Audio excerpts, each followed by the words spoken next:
Hey everyone, Renee here. Welcome back to my channel.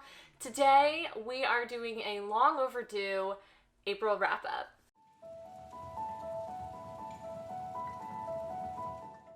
So I had every intention of uploading this video like over a week ago. Early last week, this was scheduled to go up. However, I don't know how it happened. I honestly couldn't tell you, but I somehow managed to delete my video. So this is take 2. We're gonna hope this works out. I have every intention of uploading it like tonight because it is currently May 15th. So why are we still talking about April? It's in the past. It should be over. So we're just gonna start with Vampire Academy. This is book 1 in the series by Richelle Mead.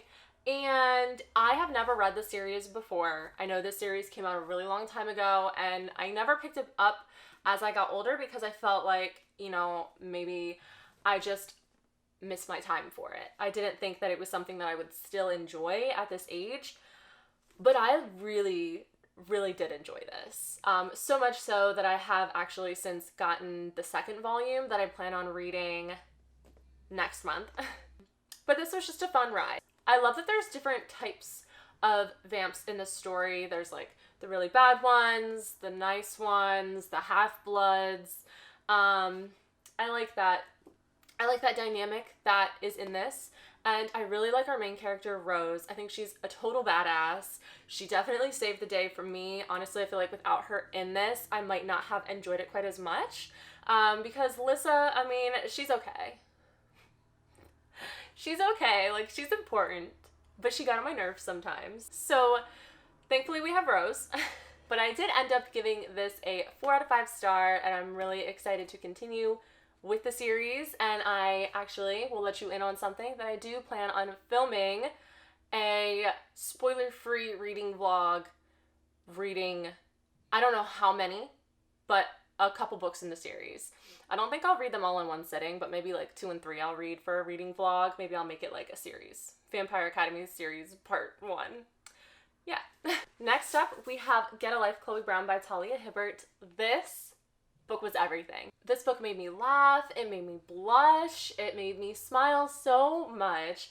I absolutely love our 2 main characters. I thought Chloe was super sassy, and I loved her. I love that this book touches on chronic illness. I love that representation. A really good friend of mine is chronically ill, and it really just showed the perspective of the pain that people who deal with that go through, and that's something that I definitely enjoyed seeing represented in this book. And the romance itself in this book was just super sweet. This is like the perfect romantic comedy vibe that I have missed. And if you don't know what Get a Life, Chloe Brown is about, it follows our main character, Chloe Brown, who is chronically ill, so she has kind of set herself back a little bit, and she decides to make a list, her Get a Life list of things that she wants to do to try to add something to her life. Things that she feels like maybe she's missing out on. And this all stemmed from a near-death experience she had in the very beginning of the book. And just the whole concept of really just living your life because you genuinely don't know what day could be your last. I know that's a little bit deep and kind of terrifying, but I love storylines like that. I love reading about things like that because it's motivating. Like, I found it very motivating.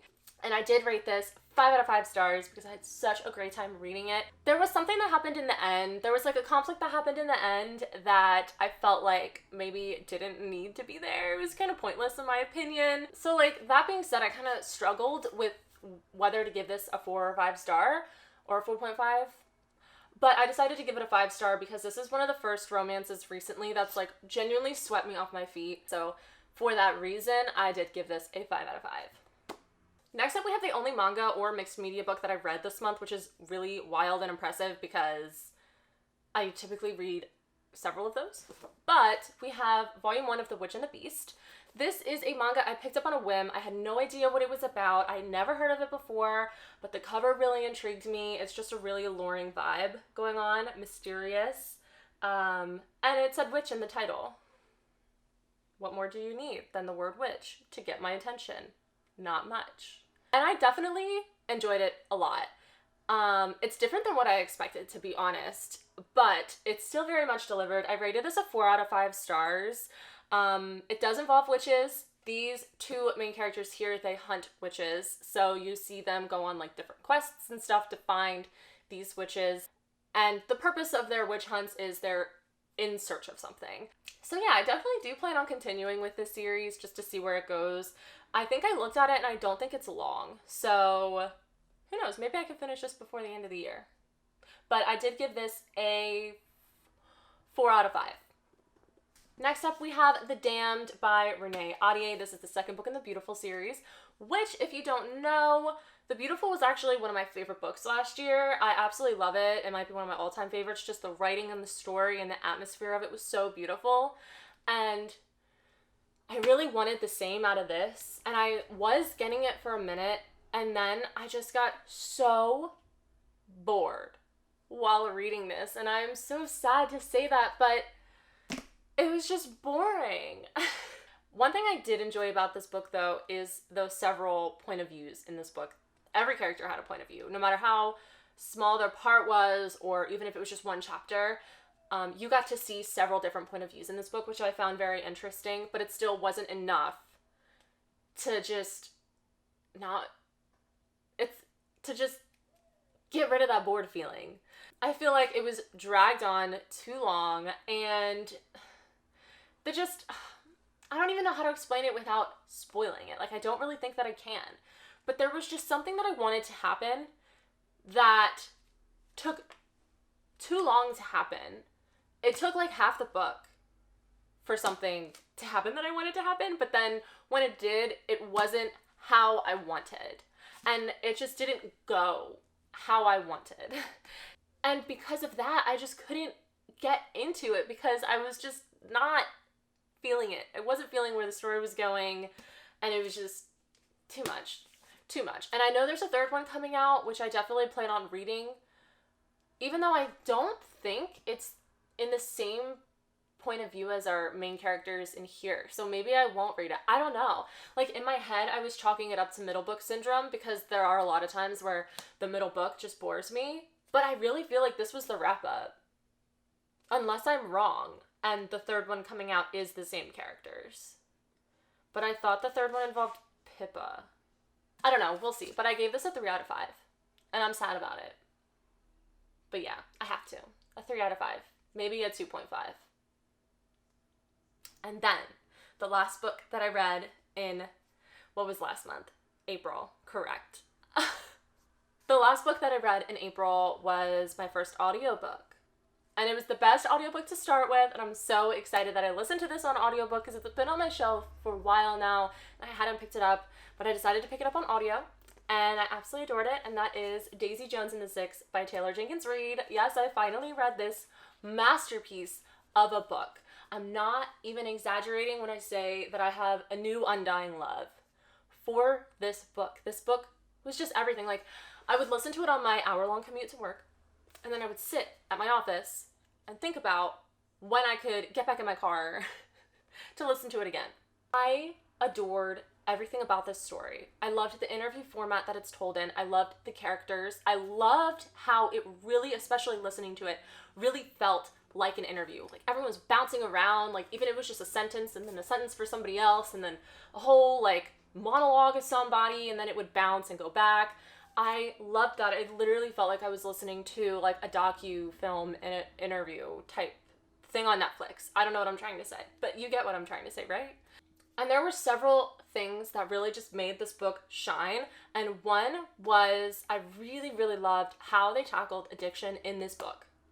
I adored it. I like that Taylor Jenkins Reid was able to put addiction in the glamour of everything. You know, a rock band in the 70s, living the high life. Like, it's just the cool thing, you know? She put it in that atmosphere and made it so not glamorous in itself. And I really appreciated that because she really showed how hard and painful and raw just addiction really is. Like, it's not butterflies, rainbows, it's not cool, it's not easy, it's hard, it's painful, and it's not just painful to you, it's painful to everyone around you, and I felt like that was really well translated in this book. And it wasn't just one character, there were a couple characters in here that struggled with it, and seeing the different ways that they handled it, I just thought it was beautiful. I really thought that was beautiful. And addiction's not like the main point of this story, but it did play a large part in a couple characters' lines. And I just thought it was handled well. I thought it was beautiful. And I also loved how feminist this kind of was, because all of the female characters in this book were total badasses. And if you saw my video before this, I did a reaction to 1-star reviews of my favorite books. And one of the books that I looked at 1-star reviews for was this book, because this is a new favorite, 5 out of 5 stars, in case you couldn't already guess. I read a lot of people saying they didn't like Daisy, and I disagree. I thought Daisy was badass, and Karen, Camilla, oh my god, Camilla.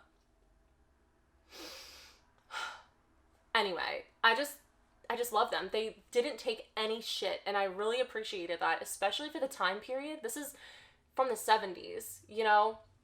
Women weren't always taken as seriously as they should have been, and to be honest, they still are, but I just love how the women in here handled themselves. Beautiful. Amazing. So yeah, I understand that this book isn't going to be for everybody, but it's totally for me. 100% is for me. I will rave about it any day of the week. 5 out of 5 stars, new all-time favorite. So, even though April wasn't the best reading month in terms of like how much I read, I'd say the quality of what I read made it worth it, especially because I got a new all-time favorite. So we love to see that. So yeah, that is all the books, these 5 lovely books right here. Hopefully in May I read more. I definitely have a lot on my TBR, so I really hope that I get to them all. And if not them all, most of them, because I'm really in a reading mood. Like I'm really in it right now. I just got so busy and preoccupied in April. But if you did like this video, don't forget to hit the thumbs up down below to help support this channel, and also hit subscribe if you'd like to follow me on my reading journey and keep up with me. As always, my socials will also be linked down below, so you can keep up with me on Instagram, Twitter, Goodreads, see what I'm doing, see my cosplay if you're into that. It'll all be linked down below. So yeah, once again, I hope you enjoyed this video, and I will see you in the next one. Bye!